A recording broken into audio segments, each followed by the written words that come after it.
të lodhshme për të gjithë dhe të mundimshme apo shumë të mundimshme qoftë për të gjithë ato familje që kanë përjetuar praninë e ujit në shtëpi, qoftë për të gjithë ata shërbëtorë të shtetit që kanë qëndruar ditë e natë në krye të detyrës për përballimin e kësaj emergjence natyrore. Të gjithë i ka lodhur ky shi i gjatë dhe i ftohtë i madh, ku nga thjesht pamje dhe rrugëve të përmbytura, shtëpive të dëmtuara apo punëve të ndërprera, tek vështirësia e arritur e qarkullimit apo dhe deri pastaj tek dëmtimet e pronës dhe humbjet e gjysgjallë, krijohet stres, krijohet frustrim dhe në disa raste edhe zëmrim. E di që fjala durim mund t'i tingëllojë shumë kujt si një cingërisje e tepërt veshësh, por durimi është i domosdoshëm në kushtet kur për më tepër çka po përjetojmë nuk është thjesht mod i keq. Shiu nuk ndalet me shpifje, si ato që nuk punojnë hidrovoret, lumejt nuk kthehen në shtrat me protesta, si ato që s'kan lidhje fare me arsyen pse përmbyten shtëpitë e ndërtuara në territore shumë vulnerabël. Red nuk shpërndahen me slogane, si ai slogani kronik i çdo gjendje atmosferike të rënduar, të shpallet gjendje e jashtëzakonshme. Këto janë reagime që ushqejnë nervozizëm, jo zgjidhje, ushqejnë ndarje, jo ndihmë, ushqejnë çorodi, jo siguri. Në një situatë si kjo, nuk kërkohen fajtor imagjinar, po ndihmohen njerëzit real. Njerëzit nuk kanë nevojë për më shumë britma, shpifje dhe teori konspiracioni, por për më shumë solidaritet, mbështetje dhe bashkim forcash. Kjo është një gjendje atmosferike e zgjatur dhe e rëndë, e cila nuk ka prekur thjesht Shqipërinë për ndonjë arsye që lidhet me vendin tonë, nga ato arsyet që zihen në 700 tenxheret politike mediatike të Mexhelisë shqiptare, por ka prekur një hartë të tërë. Nga Italia në Greqi, nga Malizi në Kosovë dhe deri lart në Serbi e Kroaci, nga Maqedonia e Veriut e deri në Turqi, ku i njëjti i ftohtë, i njëjti shi, e njëjta dëbor dhe të njëjtat përmbytje dhe bllokime kanë krijuar të njëjtën situatë të rënduar në tërësi për njerëzit. Një mas ajri e ftohtë nga veriu është përplasur me ajër të ngrohtë dhe të lagësht nga mesdheu dhe ka krijuar një vorbull atmosferike mbi Europën juglindore, duke sjellë rreshje të vazhdueshme dhe temperatura shumë të ulta. Prandaj edhe lumenjtë rriten përsëri para se të bien, prandaj edhe toka mbetet e ngopur me ujë, prandaj edhe rreshtet e shiut të dëborës marrin një përmas krejt anormale. Ndryshimi klimatik nuk do të thotë vetëm vera më të nxehta, por do të thotë stinë të çrregullta, sisteme atmosferike më të ngadalta, e prandaj dhe më të papritura dhe mot më ekstrem dhe më këmbgulës në ekstremitetin e vet. Më shumë thatësira dhe më shumë zjarre, më shumë vorbull atmosferike, më shumë përmbytje, është tashmë kuadrati i ri i klimës ku jetojmë, e cila nuk është më klima ku ne jemi rritur. Por patjetër që kur ne vazhdojmë i hedhim plerat rrugëve, apo kur vazhdojmë i vëmë zjarrin pyjeve, pasojat e gjithë këtij ndryshimi klimatik rëndohen ende më shumë, siç u rënduan ende më shumë në Shkozet dhe jo vetëm prej prurjes maramëndse të plastikës së mbledhur rrugëve nga lumenjtë e dal nga shtrati që taposi kanalet e mëdhenj kullus. Aktualisht në të gjithë vendin janë ulur sasitë e rreshjeve të matura deri së fundmi, përjashtuar Durrësin ku janë regjistruar 41 mm shi. Një punonjës i bashkisë së Durrësit 54 vjeç është gjendur i mbytur pasi është raportuar i humbur një ditë më parë. Deri tani janë në rang vendi numëruar 1587 banesa me praninë e ujit, janë evakuuar 339 persona dhe 51 familje, po ashtu prania e ujit është konstatuar në 13.000 e 211 hektarë tokë bujqësore, ku një pjesë janë përmbytur, si kundër edhe disa qendra shëndetësore apo objekte arsimore. Sasia e rreshjeve ka qenë e jashtëzakonshme, deri në 300 mm, ose të ndryshe më shumë se sa sasia mesatare e rreshjeve që bien gjatë gjithë muajit. Pra, rreshjet 30 ditore mesatare të janarit kanë rënë për një periudhë 3-4 ditore. Një fenomen ky që, siç e thash dhe më lart, si rezultati i ndryshimit të klimës, po bëhet gjithnjë e më pak i papritur në mbar botën. Për shembull, në disa zona të ulësirës perëndimore, sasia e rreshjeve në këto 4-5 ditë ka qenë rreth 25%, ose sa çereku i sasisë vjetore të tyre në mesatare. Si pasojë një rritje të tillë ngarkese mbi rrjedhën ujore në kanalet ujërave të larta, kolektorët kryesor kullues, përrejnë malor dhe vetë lumenjë Drin, Bun, Mat, Droj, Ishëm, Erzen, Shkumbin, Devoll, Osum, Seman dhe Vjos, ka ardhur pasoja përmbytjeve pavarësisht infrastrukturës gjërësisht të ripërtrirë të mbrojtjes ujore, si rezultat i investimeve të vazhdueshme të dekadës fundit. Aleatët politikë të shiut që shohin tek çdo tërbim i natyrës forcën që do të kompensojë impotencën e tyre kundër qeverisë, kanë llomotitur shumë për gjendjen e hidrovoreve, të cilët kanë qenë në funksion të plot pa pushim, duke evaduar sasirat konsiderueshme të ujit dhe duke parandaluar kështu pasoja shumë herë më të rënda nga rreshtit e këtyre ditëve. Deri tani, shkarkimet nga hidrocentrali i Vaudejës kanë qenë të kontrolluara dhe niveli i lumit Buna nuk ka arritur nivelin kritik tek kapërdresi i Shirgjit, duke shmangur në këtë mënyrë shkarkimin e ujit lumit Buna në Shirgj dhe përmbytjen masive të zonës në Shkodrës, si në kohërat kur qeverisnin aleatët e shiut dhe ajoson përmbytje rregullisht edhe pa nevojën e rreshjeve të mëdha të kësaj natyre. Shkodra ka qenë praktikisht qarku më i prekur nga rreshjet, me vlera shumë të larta në disa stacione, ku janë regjistruar shifra konstante mbi 200 mm në 24 orë. Duhet informojmë me këtë rast se përpara fillimit sezonit me rreshje, drejtoritë e ujitjes dhe të kullimit kanë siguruar gatishmërinë e kanaleve kryesore kulluese, të kanaleve të ujrave të larta, hidrovorëve dhe patjetër edhe të flotës prej 29 eskavatorësh në drejtorinë qendrore. Gjithashtu është bërë inspektimi i sigurisë argjinaturave të lumenjve dhe digave të rezervuarëve. E gjithë kjo infrastrukturë ka funksionuar dhe përballuar sasitë e rreshjeve sipas niveleve të sigurisë së projektuar, përtej të cilave, siç është rasti i rreshjeve krejt anormale të këtyre ditëve,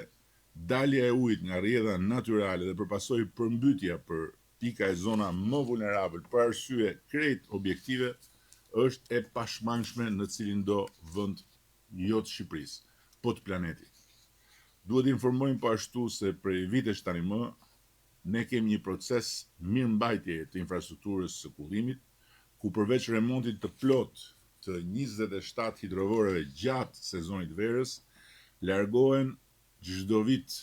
rreth 2.5 milion metër kub lumra dhe mbetje nga kanalet kryesor kullues, në një gjatësi rreth 300 kilometra. Vetëm vitin e shkuar kemi investuar vetëm për këtë infrastrukturë të kullimit afro 25 milion euro, ndërkohë që këtë vit vetëm nga bashkitë do të investohen 11 milion euro, apo 8% më shumë se në vitin e shkuar.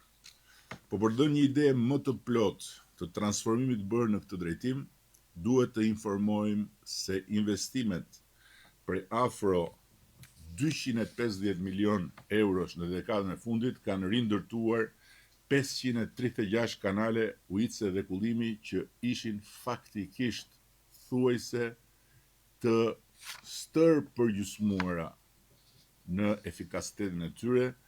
kanë përforcuar masivisht argjinaturat që binin nga të katër anët në furtunën më të parë,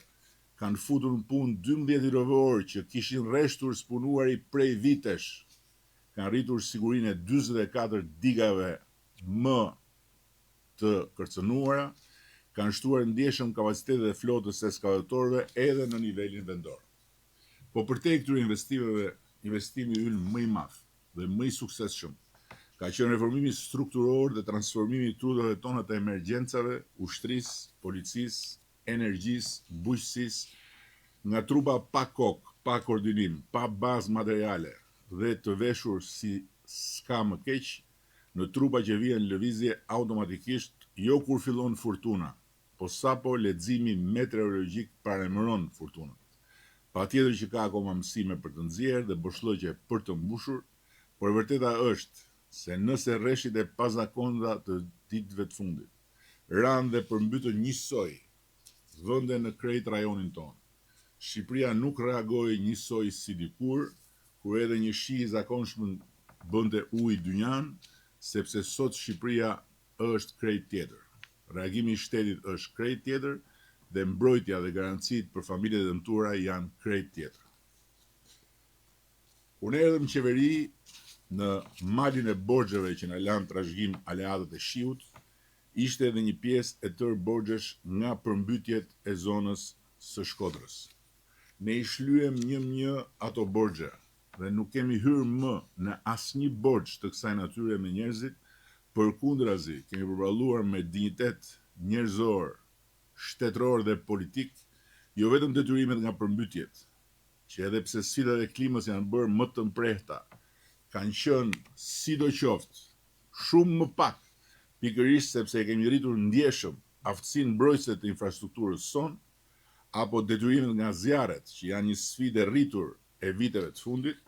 por edhe detyrime maramëndse nga fatkeqësira të mosozotshme si pandemia apo tërmeti, duke dalë më të fortë se përpara fatkeqësive e më të ditur për të përballuar sfida të së nesërmes. Kështu që sot dua t'i siguroj edhe të dëmtuarit e kësaj here se ne do të qëndrojmë me të njëjtin dinjitet njerëzor, shtetëror dhe politik çdo detyrim ndaj tyre, qoftë për banesat, qoftë për gjën e gjallë. Në ndërkohë dëshiroj të theksoj se puna intensive dhe mobilizimi i pandalur 24 orë në të gjithë territorin ku është nevoja e të gjitha strukturave të shtetit, si dhe e bashkive, do të vazhdojë pa ndërprerje deri në kapërcimin e kësaj situate të rënduar meteorologjike. Dhe nga ana tjetër, dua t'u them të gjithë deputetëve të shumicës qeverisë të pranishëm në këtë mbledhje përmes Zoomit që të jenë të angazhuar edhe sot, edhe nesër, edhe pasi momenti i vështirë të jetë kapërcyer pranë njerëzve, me njerëzit dhe për njerëzit. Faleminderit dhe po kaloj fjalën tek ministrat që janë në vijën e parë të këtij angazhimi për shkak të detyrës tyre, të cilët do të bëjnë një pasqyrë të përmbledhur të situatës në momentin që flasim. Ministria e Infrastrukturës dhe Energjisë. Mëngjes të gjithëve. Situata sot paraqitet më e mirë në rang vendi,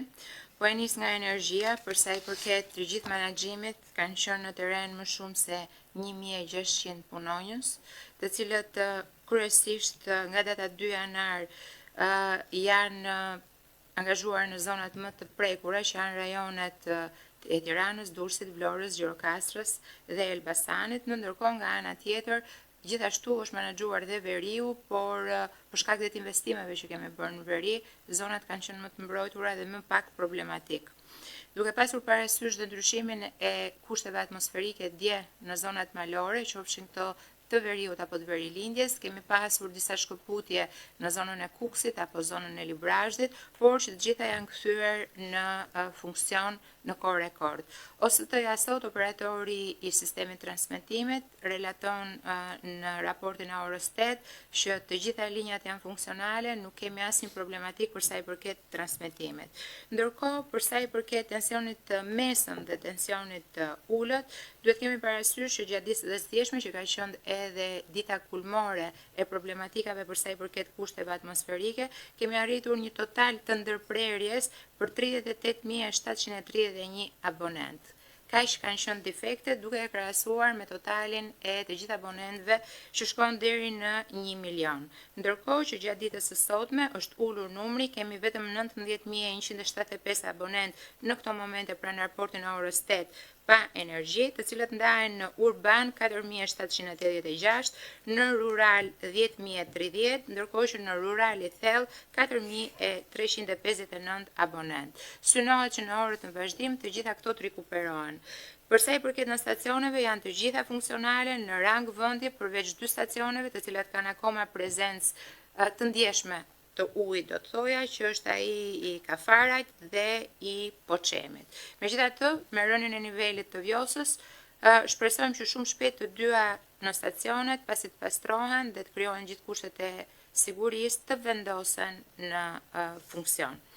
Përsa i përket kaskadës, kaskada ka pasur prurje të cilat mund t'i quajmë rekord, kemi arritur edhe 3.000 metër kub për sekond në liçenin e Fierzës, gjithashtu ka pasur prurje 2.500 metër për sekond në liçenin e Komanit. Kuota e liçenit të Fierzës,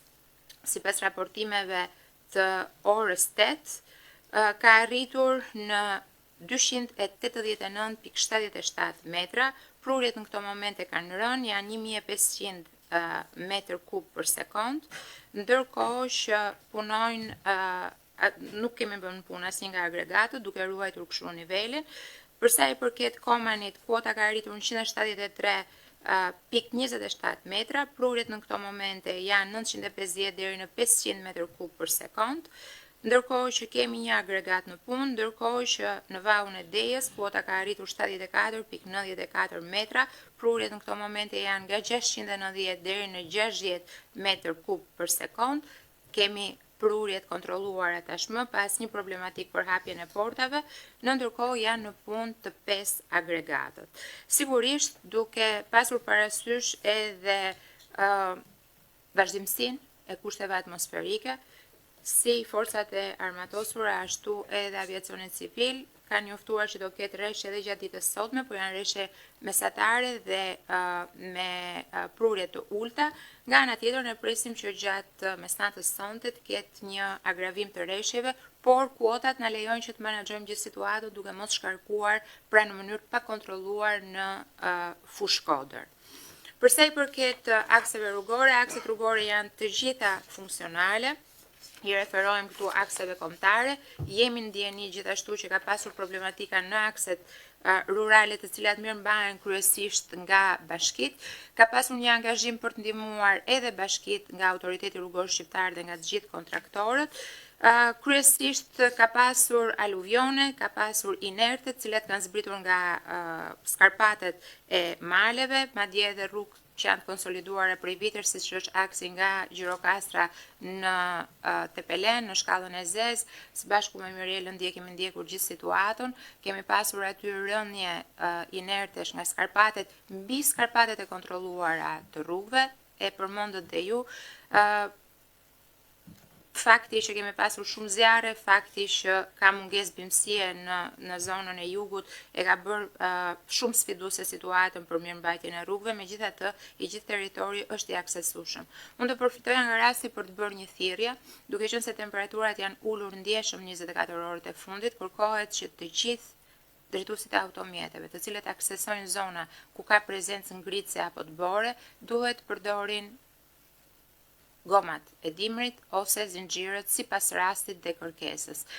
Policia e shtetit ka qenë gjatë gjithë kohës në komunikim, autoriteti rrugor gjithashtu, dhe është shumë e domosdoshme pasi vërejmë që nuk ka një sensitivitet për sa i përket përdorimit të gomave të dimrit, sidomos në zonat ku ka prezencë të gricës, që është akoma dhe më e rrezikshme se nga bora. Përsa i përket aeroportit të Rinasit, aeroporti i Rinasit është totalisht funksional, vetëm gjatë datës 6 dhe 7 kemi pasur disa devijime të uljeve dhe ngritjeve nga Tirana dhe devijimet kanë ndodhur për shkak të shkarkimeve elektrike që kemi pasur gjatë dy ditëve për shkak të stuhis, ndërkohë që me rishjet e shiut situata është komplet e menaxhuar. Vonesat kanë qenë minimale, ndërkohë janë bërë lajmërimet her pashershme për të gjithë udhëtarët për t'i mbajtur ata në një informacion dhe për të mos pritur gjatë. Përsa i përket portit Durrësit ka qenë funksional, nuk kemi pasur problematika dhe vonesa, ndërkohë që në ditën e sotme në ulësirën perëndimore presim rritje shpejtësisë së erës. Dje kemi pasur erë deri në 17 metra për sekond, ndërkohë që pritet që sot të arrijë mbas mesditës deri në 25 metra për sekond, çka do ta bëj të vështirë lundrimin. Kemi një parashikim që do të jetë do të përballemi me era nga 5 deri në 6 ball në të gjithë zonën e Adriatikut, në të njëjtat ball shkon dhe zona e Jonit, dhe duhet kemi parasysh që lartësia e valëve arrin nga 3 deri në 4.5 metra. Shumë faleminderit. Duke përcjell të gjithë respektin edhe mirënjohjen të gjithë punojësve të strukturave të sektorit energjetik, të sektorit të rrugëve apo të aviacionit civil edhe të autoritetit portual, i përcjell edhe fjalën Ministrit Mbrojtjes. Faleminderit Kryeministër. Të nderuar kolegë, shkurtimisht një raport situate për sa i përket angazhimit të forcave dhe gjithë zinxhirit të emergjencave civile në terren. Rritja e gatishmërisë ka nisur që në datën 3 janar, që nga prognozat e para, ku dhe kërkua mobilizimin e prefekturave, bashkive dhe gjithë zinxhirit të mbrojtjes civile në territor. Forcat armatosura u angazhuan që ditën e hënë dhe në rotacione 24 orëshe kemi pasur angazhimin e 502 forcave në terren, gjenden edhe tani në terren, 80 mjete, fadroma, varka, 22 motopompa, sidomos në zonat e banuara për të ndihmuar përpjekjet e bashkive në evakuimin e ujrave, zjarr fikse dhe autoambulanca. Forcat e armatosura vijojnë aktualisht të jenë të angazhuara kryesisht në Shkodër, Lezhë, Kurbin, Durrës, Fier, Vlorë, Delvin dhe Gjirokastër, për të mundësuar 3 aspekte. Sigurisht përparësia, siguria e jetës dhe nga ana tjetër ndihmesa për evakuimin e ujrave dhe rikthimin e qytetarëve në banesat e tyre. Elementi i dytë, mbështetje në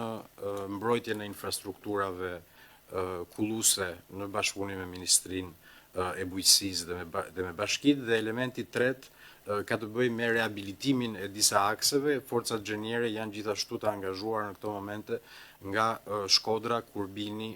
Durrësi, Delvina dhe së shpejti edhe në Tepelen, për të mundësuar qoftë rehabilitim urash, siç e kemi bërë në 2 raste në këto 24 orë, qoftë rehabilitim aksesh rurale, pasi akset nacionale, siç e përmendi zëvendës kryeministri, janë absolutisht të kalueshme, por vështirësitë në akset rurale vijojnë edhe në këto momente. Nga ana tjetër, për sa i përket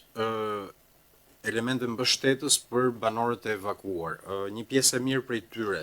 aktualisht 460, gjenden të akomoduar në struktura shtetërore, ndërsa pjesa tjetër janë në struktura hoteliere, dhe përfitoj nga rasti të falenderoj strukturat hoteliere të Durrësit dhe të Vlorës që kanë treguar gatishmëri dhe mbështetje. Në ndërkohë, rezervat materiale të shtetit, duke parë parasysh nevojat e bashkive edhe kryesisht atyre të Durrësit, Krujës, Thumanës, pjesën e Thumanës në Krujë, si kundër dhe në Vlorë dhe në Gjirokastër, kanë mundësuar dislokimin qoftë të pakove ushqimore, qoftë të materialeve për fjeti, krevat, element mbështetës të tillë, sikundër në rakordim me Ministrinë e Bujqësisë dhe me shërbimet e veterinarisë që kanë mbështetur në evakuimin e krerëve nëpër ferma, kemi mundësuar transportin dhe shpërndarjen në orët në vijim të 400 ton koncentrat për baktit. Këto janë elementët e angazhimit në terren i cili vijon nga ana operacionale në këto momente. Parashikimet për orët në vijim janë që duhet të kemi jo vetëm angazhim në rikthimin në normalitet në banesa, por gjithashtu një angazhim logjistik masiv, qoftë nga bashkitë, qoftë nga emergjencat civile dhe forcat armatosura për evakuimin e dherave dhe inerteve përpara se ato të ngurtësohen, në mënyrë që të mos kemi vështirësitë e akumuluara nga rikuperimi i situatës meteorologjike. Gjithashtu element për të theksuar, parashikimet ligjore për procesin e kompensimeve janë në zbatime sipër, bashkitë kanë krijuar grupe evidencash, më shumë se 1300 akt konstatime dëmesh vetëm në Durrës, dhe do të vijojmë pastaj me organizimin e një pakete kompensimi siç ka filluar puna në bashkëpunim me Ministrinë e Financave, por besoj kolegët do të saktësojnë këto element në vijimsi. Përfitoj nga rasti të ritheksoj dhe unë elementët e rëndësishëm për zonat bregdetare, era e fortë që nënkupton kujdes të shtuar, me preferencë sigurisht emergjencat civile bëjnë thirrje që banorët mundësisht të qëndrojnë në banesat e tyre dhe të mos kenë përdorim të automjeteve në këto orë të vështira të erës së fortë gjatë pasdites së sotme. Ju faleminderit. Faleminderit, duke përcjell shprehjen e respektit të mirënjohjes të gjithë trupave të emergjencat civile, të forcat armatosura, të angazhuara në terren me organizim, disiplinë dhe koordinim, do thosha shëmbullor, i përcjell fjalën Ministrit të Bujqësisë. Shumë faleminderit Kryeministër, përshëndetje të gjithëve. Sipas situatës cilët ne është paraqitur në ditët e fundit, ne kemi qenë terren së bashku me të gjithë grupet e punës ndaj Ministrisë së Bujqësisë, ku kemi ngritur grupet e verifikimit në gjithë zonat e prekura në evidentimin e saktë të dëmeve. Veterinarët zyrtar janë duke ofruar asistencë vazhdueshme për gjithë zonat e prekura dhe ato të cilat janë në nevojë për të bërë evakuime të nevojshme së bashku me Ministrinë e Mbrojtjes, ku kemi bërë evakuimin e disa fermave të rrezikuara, por edhe ato të cilët kanë pas nevojë për ndërhyrje me ushqim në kafsha, po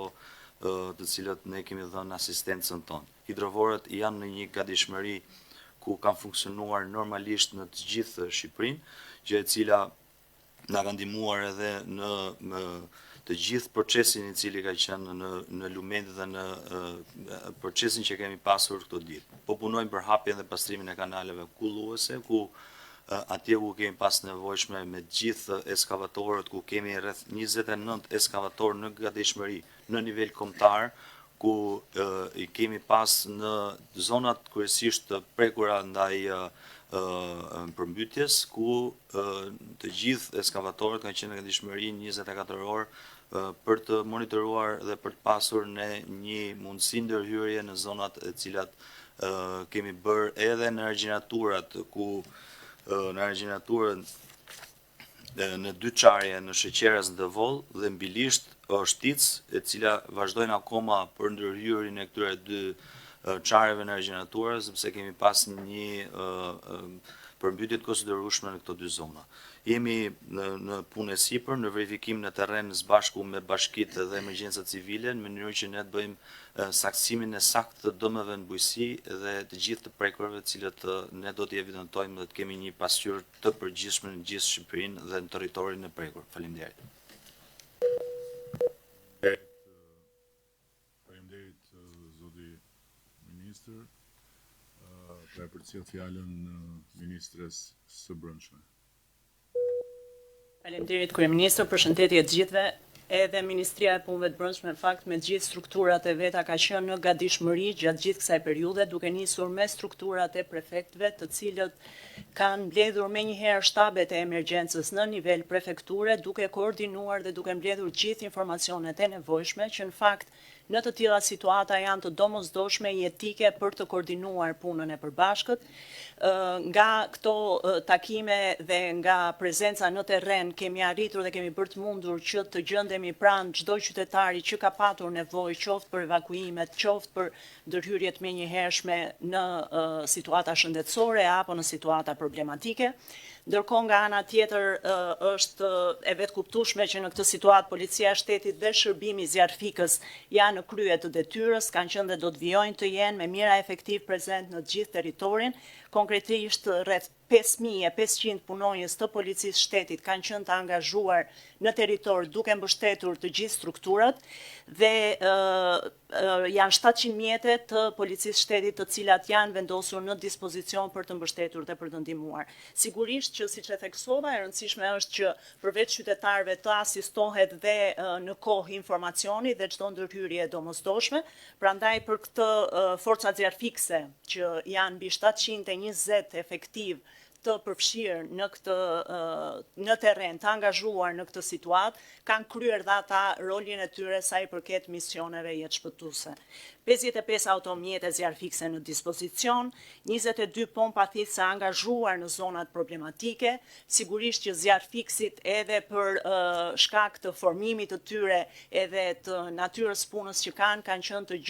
të kudë ndodhur, prandaj vërtet një falënderim u takon atyre. Tani sigurisht që është momenti që ne gjithë jemi të angazhuar për të mbledhur informacionet lidhur me dëmet. E rëndësishme është shpëtimi i çdo jete. Fatmirësisht nuk kemi pasur problematika në këtë drejtim, do vazhdojmë të jemi në monitorim të situatës. Faleminderit. Faleminderit ministre. Tani duke shprehur edhe në drejtim të forcave të angazhuara nën autoritetin e Ministrisë Brendshme, qoftë të Policisë Shtetit dhe në mënyrë të posaçme të zjarfiksëve të gjithë respektin dhe mirënjohjen përkatëse, ja përcjell fjalën ministrit të shtetit për pushtetin mendor. Faleminderit kryeministër, përshëndetje të gjithëve. Po ashtu të gjitha bashkitë, të gjitha qarqeve të prekura nga rreshtet e fundit kanë qenë totalisht angazhuara dhe në koordinim plot me gjitha agjencitë kombëtare. Unë do doja të falenderoja këtu strukturat e prefekturave, por jo vetëm dhe përfaqësues të agjencive kombëtare, të cilat në ndihmë të bashkive kanë arritur që t'i përgjigjen spari objektivave të parë që ishte shpëtimi i jetëve në ato momente dramatike dhe më pas patjetër ruajtja e infrastrukturës dhe mbi të gjitha përgatitja për sa i përket hapave të mëpasshëm, duke filluar me grupet e punës që kanë të bëjnë me evidentimin e dëmeve dhe po ashtu duke angazhuar tashmë në një tjetër po e quajmë sfidë që tashmë bashkitë kanë për garantimin e aksesit të zonave të thella për shkak të rreshjeve të borës që ne kemi në territor. Unë do doja të falenderoja të gjithë kryetarët e bashkive dhe patjetër të gjithë stafet në nivel lokal, të cilët kanë qenë nga dëshmëri të plot dhe së bashku me gjithë trupat e ushtrisë, me emergjencat civile, janë përgjigjur kësaj situate jo të zakonshme. Faleminderit. Faleminderit ministër. Një aspekt gjithmonë delikat i situatave të tilla është aspekti që ka të bëjë me garantimin, por njëkohësisht edhe me sigurinë e procesit mësimor, kështu që po ja përcjell fjalën ministres së arsimit për të thënë nga këndvështrimi i Ministrisë së Arsimit çfarë duhet patur parasysh tani edhe në vijim lidhur me pikërisht vazhdimin e procesit, por nga ana tjetër edhe sigurinë që është e para në këtë rast për fëmijët dhe nxënësit. Faleminderit kryeministër, kemi qenë në kontakt jo të përditshëm, por në çdo orë në mënyrë kapilare me çdo drejtor shkolle në të 1510 shkollat e Shqipërisë në sistemin parauniversitar nga Veriu në Jug dhe në kontakt me të gjithë mësuesët nëpërmjet gjithë rrjetit të komunikimit. Praktikisht në raportimin e fundit midis orës 7 edhe 8 të mëngjesit sot, situata është si më poshtë. Në gjithë qarkun e Tiranës mësimi ka filluar rregullisht në të gjitha shkollat. Kemi në qarkun e Durrësit një ndërprerje të përkohshme në rreth 12 shkolla, më së shumti në Krujë, Suks, Katundiri, Durrës, dhe në Universitetin Aleksandër Mosiu të Durrësit është ndërprerë mësimi këto 3 ditë, sepse aksesi ka qenë i vështirë, por fal bashkëpunimit në forcat e armatosura, po kthehet gjithçka në normalitet dhe janë njoftuar gjithë studentët që të hënë fillon mësimi normalisht. Në qarkun e Dibrës mësimi gjithashtu vazhdon normalisht, në qarkun e Lezhës dhe të Shkodrës është gjithçka në rregull dhe mësimi ka filluar edhe sot normalisht në të gjitha shkollat. Në më problematike është situata në qarkun Vlorë, Gjirokastër dhe Fier, ku kemi rreth 10 shkolla ku sot kemi pas ndërprerje të përkohshme të kontrolluar. Këtë e bëjmë për, siç e thatë dhe ju, për arsye sigurie. Në radhë të parë për nxënësit, jemi në kontakt me të gjithë mësuesit dhe me të gjithë prindrit, por edhe për ata mësues të cilët ju duhet të bëjnë rrugë në për zonat më të thella. Dhe kryesisht ndërprerja është bërë në shkolla ku ka zona të thella, fshatra, shkolla të vogla dhe vazhdojmë të jemi në komunikim me ta. Në qarkun e Vlorës, kryesisht në Borsh, Vlorë, Novosel, Orikum, Ferras, Lushnje dhe në Fier dhe në qarkun e Gjirokastrës në Ballaban dhe Piskov. Në pjesën tjetër mësimi vazhdon normalisht. Edhe në bashkinë e Gjirokastrës ku ditën e mërkurë kemi pasur ndërprerje të përkohshme, jo sepse shkollat kishin probleme si objekte, por sepse prurjet e inerteve ishin kaq masive nga malet në rrugët e bashkisë Gjirokastër, kështu që për arsye sigurie u ndërprej përkohësisht, por situata u kthye në normalitet brenda disa orëve fal bashkëpunimit të forcave të armatosura, bashkisë dhe emergjencave civile. Thashë në Lezhë dhe Shkodër gjithçka vazhdon normalisht, në qarkun Korç, Berat dhe Elbasan, janë rreth 32 shkolla në Skrapar, Kolonjë, Librazh, Gramsh, Pogrades, Labinot, Mal, të gjitha këto në zonat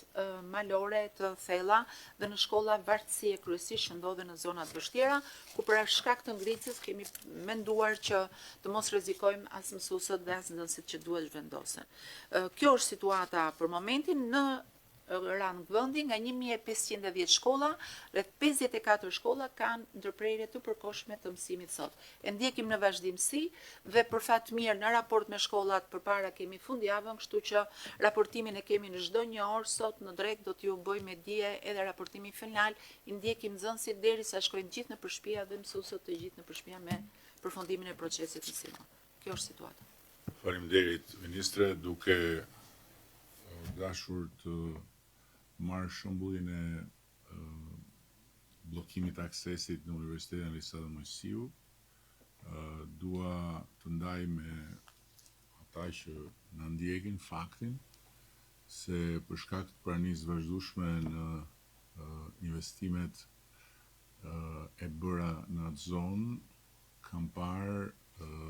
dhe konstatuar se qoftë në investimin e rindërtimit, qoftë në investimin e akademisë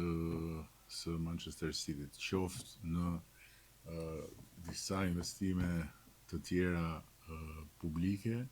është dashur një ngritje e kuotës me shtresa të qëndrueshme inertesh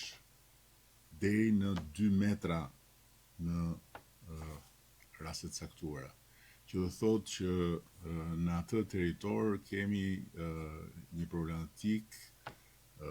tejet komplekse për shkak të ndërtimeve nën kuotë të zonave informale që e bëjnë praktikisht dhe objektivisht të pamundur që të shmanget pastaj edhe akumulimi i ujit duke u krijuar rezervuare në pikat e banuara, që gjithsesi në këtë rast janë prekur shumë më pak se në të kaluarën, pikërisht fal investimeve të konsiderueshme që ka bërë Bashkia e Durrësit dhe qeveria në mbështetje të Bashkisë së Durrësit. Dua në fund të këtij turi të parë rreth tryezës të jaloj fjalën Ministrit të Financave për të thënë dy fjalë lidhur me punën që njëkohësisht po bën Ministria e Financave që të jetë e përgatitur për të mbështetur financiarisht të gjithë procesin e zhdëmtimeve. Faleminderit kryeministër. Ka ana e Ministrisë Financave në programin e emergjencave civile kemi parashikuar rreth 30 milion euro, të cilat janë të ndara në shpenzime kapitale për programin e emergjencave civile dhe ka të bëjë me financimin e objekteve apo projekteve të cilat lidhen me parandalimin e fatkeqësive natyrore. Vlera që kemi alokuar për këtë program është rreth 15 milion euro. Nga ana tjetër, kemi planifikuar edhe fondin e kushtëzuar për emergjencat civile, që është rreth 10 milion euro dhe është një transfer e kushtëzuar që menaxhohet nga Ministria e Mbrojtjes dhe do të shpërndahet për njësitë e vetëqeverisjes vendore, sipas një metodologjie dhe e mbështetur në hartën e riskut, që po kryen kjo ministri. Nga ana tjetër, kemi edhe fondin e rezervë të Këshillit Ministrave në vlerën rreth 25 milion euro, e cila mund të vendoset në dispozicion në varësi dhe të vlerësimeve që do të bëhen nga strukturat përkatëse për sa i përket dëmeve të shkaktuara. Sikundër kemi edhe fondin për digat dhe rezervuarët, i cili është një fond për shpenzime kapitale dhe lidhet me financimin e projekteve që lidhen me sigurimin e digave dhe të rezervuarëve. Dhe ky fond është rreth 5 milion euro. Kështu që në total, në qoftë se do të bënim një vlerësim të fondeve që kemi në dispozicion, vlera shkon mbi 50 milion euro që janë të disponueshme për situatën e krijuar aktualisht. Ju faleminderit. Okej, faleminderit ministër. Ne kemi një hartë të qartë veprimi në programin e Shqipërisë 2030 për të rritur rezistencën e infrastrukturës në tërësi karshi këtyre fenomeneve dhe Ministria e Mbrojtjes duke u inkuadruar në kornizën e re të vendosur nga NATO ka pjesë të funksionimit saj edhe elementin e pikërisht qëndrueshmërisë që lidhet drejt për drejt me infrastrukturën kritike dhe këtu jemi në kushtet kur flasim për infrastrukturën kritike, kështu që në bashkëpunimin e ngushtë të Ministrisë Mbrojtjes me Ministrinë e Infrastrukturës apo me Ministrinë e Bujqësisë lidhur me pikat ku duhet të ndërhyrë, do të bëjmë që çfarë është programuar për vitin 2026 të riprogramohet edhe për të adresuar këto